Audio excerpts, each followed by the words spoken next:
Bueno, muy buenas tardes. Mi nombre es Juan Felipe Arias. El día de hoy vamos a tener unos invitados muy especiales donde vamos a discutir una problemática social bastante importante, no solo para el ámbito social en Colombia, sino alrededor del mundo, que es la discriminación de la mujer en Colombia. Una problemática que es bastante importante discutir y reflexionar para poder llegar a una solución de esto. Para el día de hoy vamos a presentar una tesis que vamos a discutir el día de hoy, que es entre el siglo XVIII y el siglo XX se presentó desigualdad y sumisión de parte del hombre hacia la mujer en Colombia, haciéndola un individuo continuamente subordinado y secundario. Actualmente aún se presenta esta desigualdad y la relación de poder del hombre sobre la mujer que se manifiesta fuertemente en diversas dimensiones de la vida social y privada, como el acceso a la educación, la sexualidad, el acceso laboral o la inequidad de género, esto afectándola negativamente y limitando su libre desarrollo. Para esto vamos a discutir un par de argumentos que en orden vamos a presentar nuestros invitados, que son Carlos Durán, Andrés Rodríguez, Daniela Peñardila y Santiago Pérez. Bueno, buenas tardes. Yo les vengo a presentar más bien el enfoque de la participación política de las mujeres y pues analizar cómo era pues hace algunos años y realmente evaluar si se ha presentado algún cambio o no, pues algún avance de cierto tipo. Pues en cuanto a avances como tal, podemos considerar la Constitución Política de 1991, que fue cuando Colombia reconoce la igualdad entre hombres y mujeres y pues con ello la obligación de garantizar la adecuada y efectiva participación de las mujeres en la administración pública. También tenemos otro avance, entre comillas, como lo fue el año 2000, en el que se adoptó la ley estatutaria 581, que establecía que el 30% de los cargos de máximo nivel y otros niveles de estructura de la administración pública debían ser ocupados por mujeres. Asimismo, está el desarrollo posterior, un desarrollo posterior que se dio en el 2011 con la ley de 1475, en el que se consagró el principio de equidad de género y se estableció también que el 30% de la participación femenina en las listas de los partidos y en los movimientos políticos debían estar ocupados pues, precisamente por mujeres. Pero realmente si nos ponemos a evaluar estos avances, consideremos lo siguiente. Para la ley, para la ley 581, esta medida fue de cierta forma limitada, pues en primer lugar porque es un porcentaje del 30%, no es realmente representativo de la población, pues debería ser, si lo consideramos, debería de ser más o menos de más o igual a un 50%. También, si al revisar las estadísticas como tal, tenemos que Colombia está ubicada en los últimos lugares en Latinoamérica en cuanto a la representación femenina en los congresos nacionales. Si vamos aún más en detalle, según los datos reportados por la Registraduría Nacional del Estado Civil, en Colombia las mujeres tan solo son el 3% de las gobernadoras, el 17% de los diputados, el 14% de los concejales y el 10% de los alcaldes. Entonces veamos que estas cifras son significativamente pequeñas y realmente no hay una representación femenina en el ámbito político. O sea, realmente pues ese avance no se ha presentado en las cifras de la actualidad.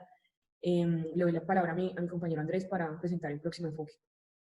Sí, en el tema de educación, históricamente la mujer ha recibido un tipo de educación tradicional que desde tiempos de la colonia hispana, la ha enjaulado en unos modelos de vida, en unos roles de género que siempre han coartado sus libertades. Básicamente la mujer tenía dos opciones de vida: o se casaba y formaba una familia y se dedicaba su vida a eso, o se convertía en monja en un convento. Este tipo de educación tiene consecuencias porque a pesar de que progresivamente se fue superando, a pesar de que progresivamente se fueron abriendo instituciones que brindaban una educación más formal a la mujer, no fue hasta el año 1939 que la mujer tuvo acceso a la educación superior universitaria. Desde entonces ha venido aumentando la proporción de mujeres estudiantes, y sin embargo, incluso en tiempos actuales, todavía es baja comparada a la proporción de estudiantes masculinos.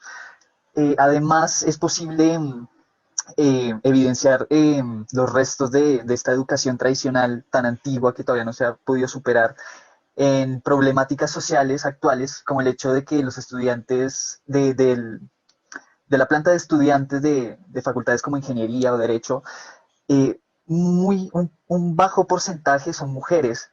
Entonces, realmente esto se puede deber a que estas carreras han sido constantemente masculinizadas y que esta educación antigua, tradicional que la mujer recibe, no es propicia a favorecer que ella, digamos, se arriesgue a estudiar estas carreras.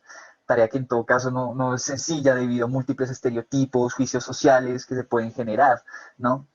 Entonces, también debido a esta educación tradicional que pone a la mujer como un sujeto frágil, débil, que tiene que estar al servicio de los demás, particularmente del hombre, pues realmente estudiar en un ambiente en el que está conformado mayoritariamente por hombres, pues puede ser una tarea muy difícil, ¿no? Entonces, realmente estos restos de esta educación tradicional todavía tienen efecto en nuestra sociedad colombiana, y una de las maneras en que se manifiesta es en esta limitación a la libertad de una mujer poder elegir tranquilamente qué estudiar, si desea estudiar una ingeniería o lo que fuera, que pueda hacerlo sin ningún problema. Debido a esta educación tradicional se presentan dificultades y bueno, es una de las maneras en que todavía se puede expresar esa desigualdad entre géneros. Bueno, ahora un poco hablando del sector laboral y dando continuidad al tema de la educación, vemos que si bien se ha intentado crear las casas de igualdad de oportunidades para las mujeres, y así como se emitió la directiva número 11 para generar incentivos para la contratación de mujeres, la desigualdad es preeminente en este sector. Vemos que el nivel de desempleo en las mujeres es un 10% mayor frente al nivel de desempleo de los hombres, esto según encuestas del DANE, y pues esto mismo pasa con mujeres y hombres jóvenes. Asimismo, vemos la segregación ocupacional, que era un poco de lo que se nos hablaba también con las carreras.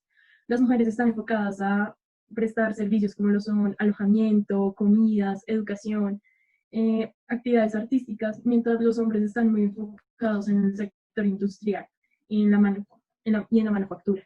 Entonces, este es otro modo de ver que la desigualdad es algo que sigue presente en la actualidad, a pesar de que se hayan intentado generar cambios.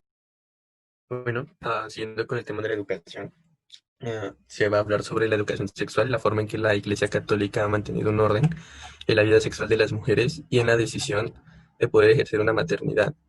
Durante los últimos 200 años en Colombia, la Iglesia Católica ha tenido un control sobre la forma de, de poder sentir el placer en las relaciones sexuales, de tener relaciones sexuales, y la forma en que se tienen que tener relaciones sexuales, teniendo con unos malos ojos el uso de los condones.